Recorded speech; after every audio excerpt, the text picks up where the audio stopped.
Hello and welcome back to my channel. Thank you for watching and commenting and subscribing. It being Women's Month, I thought to review a book that has been on my shelf for the past almost 2 years, and it's a book by none other than Dr. Judy Dlamini. It's called Equal but Different. And it being Women's Month, this book profiles a number of women's life stories about overcoming gender stereotypes and social class. And whether you're a career woman or whether you're in business, even if you're a man, there is a lot that we really can gain out of this book. And I'm just going to share a couple of key highlights that stood out for me. Before we go into the book, I loved it. It opens with a family picture of her family, including her son-in-law and daughter. And one of the things that she highlights is that family is everything. And it being Women's Month, and we as women wanting to have careers, we want it all. We want the careers, we want the jobs, yes, we want the husband. And it really, the different women share their stories and how it is that they achieved it all on their own terms, and the different challenges that they've had and just quickly running through the table of contents. One of the areas that I absolutely loved was where it talked about mentors and forums, and we'll go into that a little bit later. And I'm going to quickly just run through a couple of the women who are profiled in this book. I won't go through all of them. Please do buy the book and do read it. It is really an invaluable tool.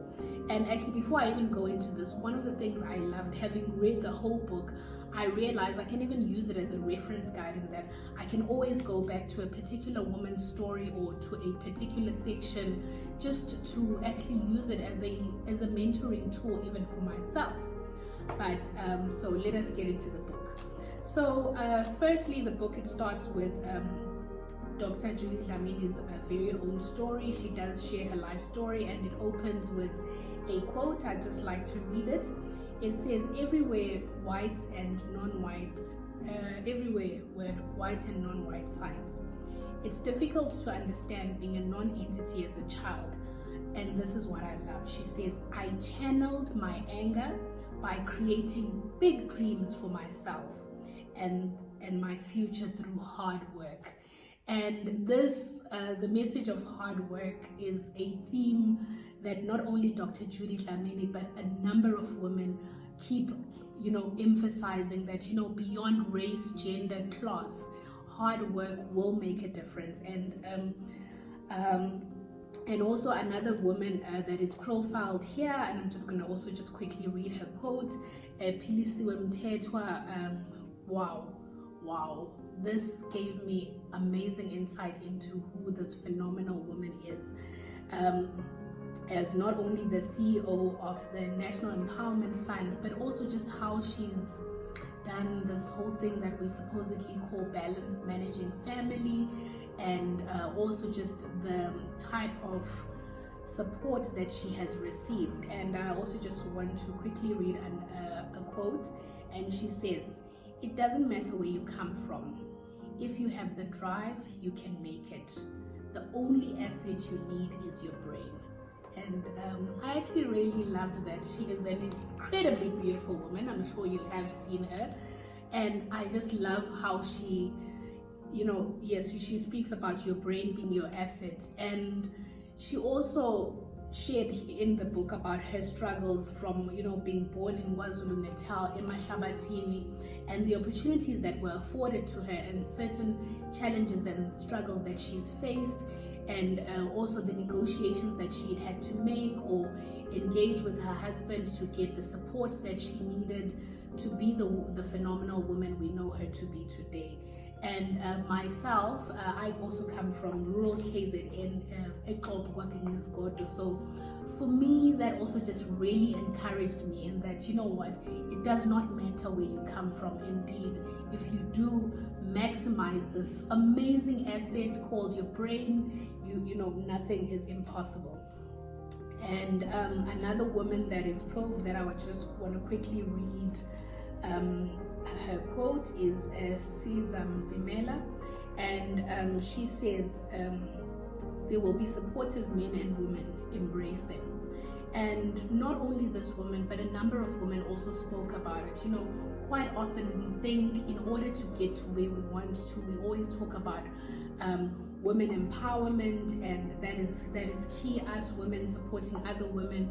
But also beyond that, it is important that we make use of our male counterparts. And also a number of women in this book shared a lot about certain men in their lives who had made a significant difference in opening doors. One of the men also that Dr. Judy had interviewed was our current president, President Cyril Ramaphosa, and there is a number of women throughout his career where he has been an advocate, a sponsor, where he really took a gamble and opened those doors. And one of the things I got out of this book as a whole is the importance of bringing men into the picture, bringing men into the conversation, because the truth is, whether we like it or not, whether be it in business or in your career, men have been in this for much longer than we have if we go back decades, and they, we can't go at it alone. And there were also a number of male perspectives that we were given.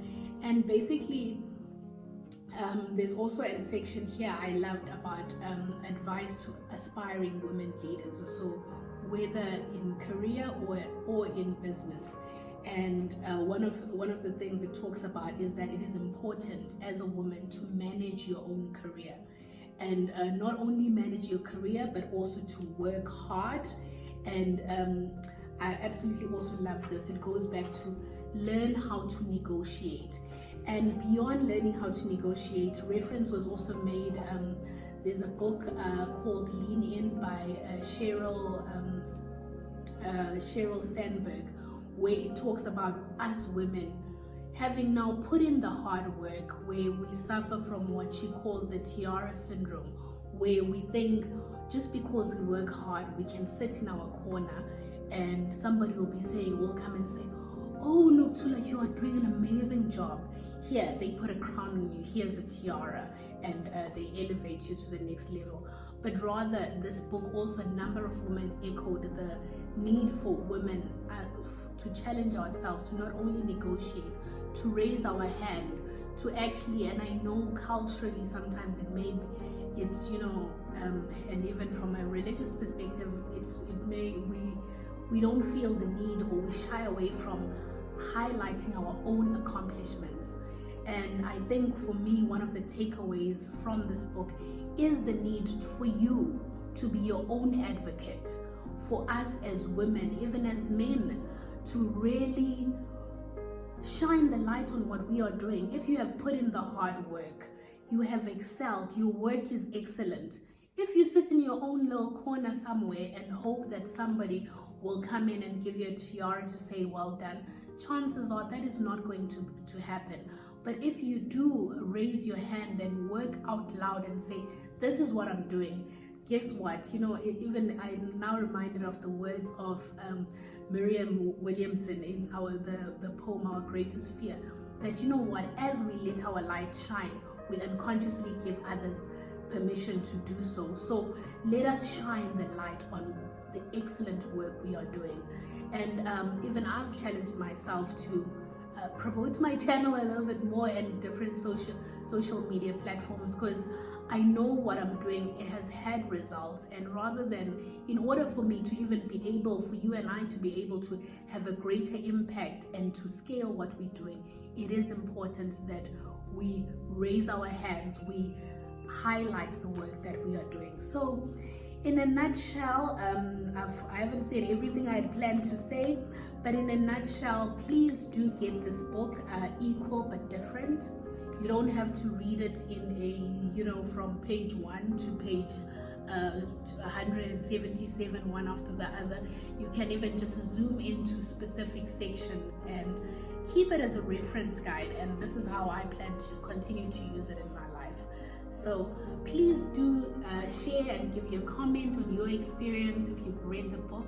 Equal But Different by Dr. Judy Dlamini. An awesome tool to have, to keep, to reference.